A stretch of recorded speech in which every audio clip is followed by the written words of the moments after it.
Ranking number 94. Number 94 in the series, and it's Up August Burns Red. One of the bands that I've dreaded ranking for a very long time because, yeah, every single one of their albums is 10 out of 10, and I have had a hard time pinpointing where they're going to be at, even before the ranking. And it usually changes when I do my listen through, but I couldn't even, I was switching them all over the place trying to find out exactly where I wanted to put them. And yeah, this one was probably the hardest ranking I've ever done. Just FYI, this is one of the hardest ones that I've ever done on this channel.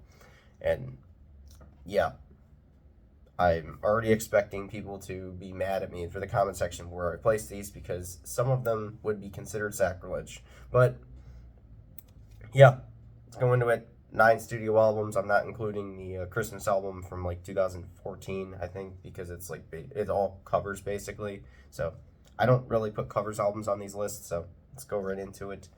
We're not going to be talking about them too much, but yeah. Phantom Anthem from 2017 is going to be at number 9. One has to be last, and unfortunate for this band, and it's very unfortunate because they have a perfect studio discography. This album has one of the best openers, is just crushing, which is King of Sorrow, more melodic and less hard hitting compared to the rest of their albums. And Guardians also has that going on with it as well, the one that came out right after it. I find myself revisiting Phantom Anthem not as often as their other 8. I don't know why. I've just kind of neglected revisiting this one, but this is my least listened. I don't think there's anything bad on this whole album. Best song here is Invisible Enemy. The ones that I put as the best song in the album are basically ones that could be on a greatest hits. If there was 9 tracks from every album, the greatest hits, that one would be on there. Number 8 is kind of where the sacrilege comes in, where it is Thrillseeker from 2005. Very underrated debut that I find myself revisiting quite often. Thrillseeker is heavy. It's heavy now, honestly. It's heavy now. Just think of what it was like in 2005 when this one dropped. It was alongside of Parkway Drive's album from that year. Those two were the heaviest records that year in metalcore, and truly showed what it was going to become. And yeah, this band evolved from that. The only album with Josh on vocals, which is a shame because the vocals on this album are pretty good. The only other vocalist they've ever done an album with, a studio album with, and yeah, it's good. It's honestly really good. This album was a good start for the band, which they only would just keep evolving their sound. 10 out of 10, the best song is Wish Full of Dreams. I've heard people say that this band is a one-sound band. No, they haven't listened good enough. Honestly, if they say that, they haven't listened good enough, because they just keep getting more melodic and melodic and melodic every record. They have different sounds on every album. It's quite fascinating for metalcore, because that hardly ever happens for metalcore. That's one of the things that I kind of have a little bit of indifference with metalcore. 7 is going to be Rescue and Restore from 2013. Yeah, this one is a little bit controversial for having here, because I know a lot of people love this album. I do as well. This album was hard to place, as it's amazing and truly proved my statement that this was one of the hardest bands to rank. They're just wildly consistent all around. Every single album is just up there. It's intense, melodic, and hard-hitting like their other albums, but has an edge in the melodic department. I really feel this one isn't reminiscent of the metalcore scene in 2013, as it's wildly different than what everybody else was doing at that time, and has more of a vein of doing their own thing, which definitely sets them out from the pack on this one. My favorite song for Rescue and Restore is Fault Line, another one that would be a greatest hit song, honestly. Fault Line is just epic. So yeah, number 7, Rescue and Restore. Kind of flying through these. Number 6 is one that I don't own on CD, which is Found in Faraway Places. from 2015. August Burns Red evolved quite heavily on this album, being a drastic change of pace from Rescue and Restore, with it being more intense riff going on.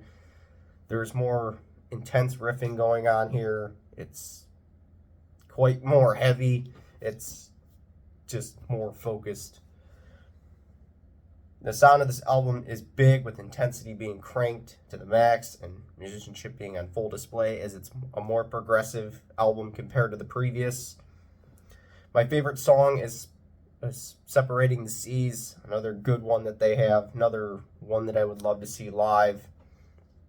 And I have seen them live before, back when it was like 2019, like one of the first shows in that one, and then it got canceled by COVID.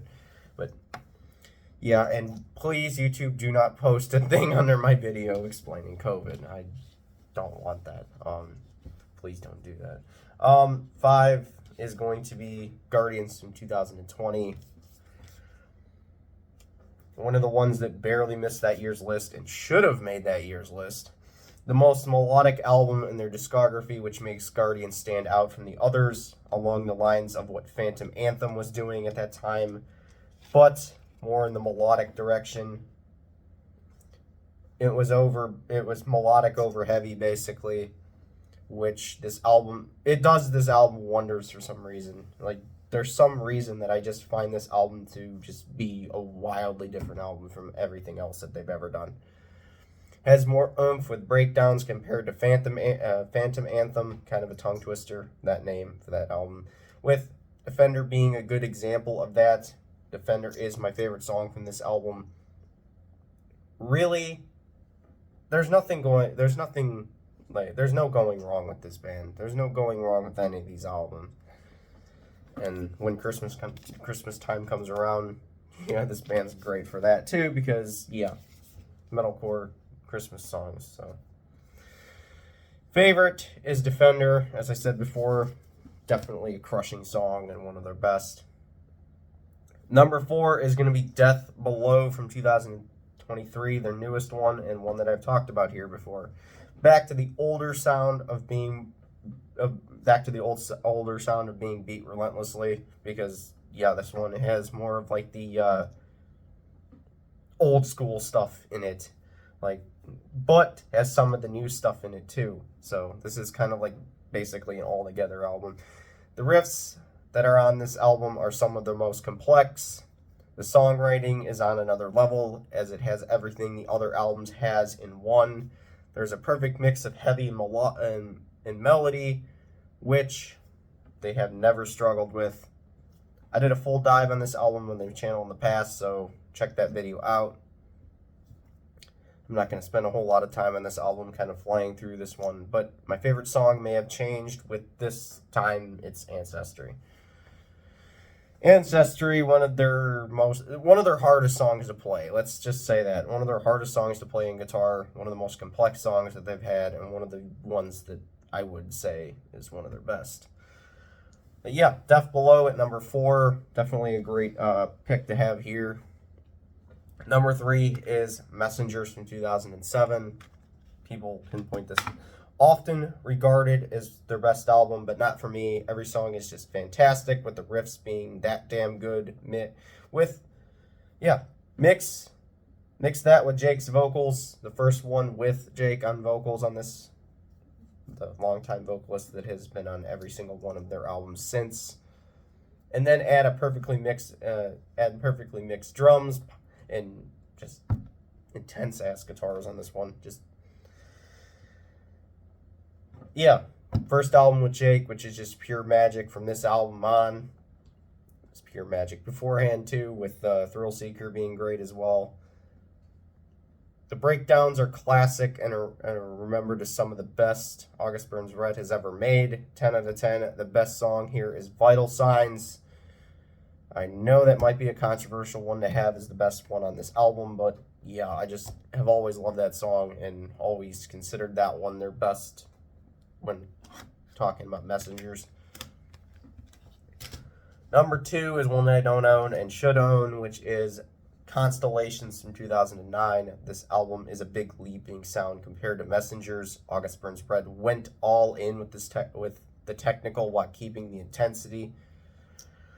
The song selection is wonderful with 30 and 7, Mariana's Trench, and Meddler, but my favorite has to be Whitewashed. Like, yeah, that song is just iconic, especially with that opening riff. The opening of that, you could listen to that for hours and never get tired of it. Another reason why this band is one of the best, this album is wildly consistent and almost missed and just barely missed number one, but yeah, my number one's controversial again because everybody puts this one at the bottom for some reason, which is Leveler from 2011. Yep. Leveler from 2011. Hear Me Out, as I know having Leveler is my favorite is weird, but Leveler is the first August Burns Red CD that I ever bought. In like the first one that I actually got to listen to on CD, which is like which is always big. It has the booming sound of the albums before it and the atmosphere of the ones after it. It's the start of their modern sound, and for 2011, having a very melodic metalcore sound is different and brilliant, as a lot of those bands were doing the combination of cleans and harsh and clean and harsh, and they still do this, but this band doesn't. It's basically all the way through harsh, all the way through, which for 2011 was not what everybody was doing and kind of was a risk, and it didn't really pay off because this album wasn't that big when it came out. It's not remembered quite fondly in their discography for a lot of people. The songs on it are some of the best to date, especially tracks like Divisions, Leveler, and Pangea, and even 40 Nights. But the all-time favorite when talking August Burns Red is Poor Millionaire. My favorite song from them is Poor Millionaire. It always has been whenever I first listened to this album. Yep. So, that's how I rank August Burns Red. Hopefully don't mind all the wild mess-ups and everything, but yeah, still trying to get into the groove of things, but eventually will. But yeah. Hope everyone liked it, and I will see everyone whenever I decide to upload again, which will be later this week. But yeah, just wanted to put this video out. It was a difficult one to do. It was a very difficult one to put together, and I hope everyone enjoyed this one. But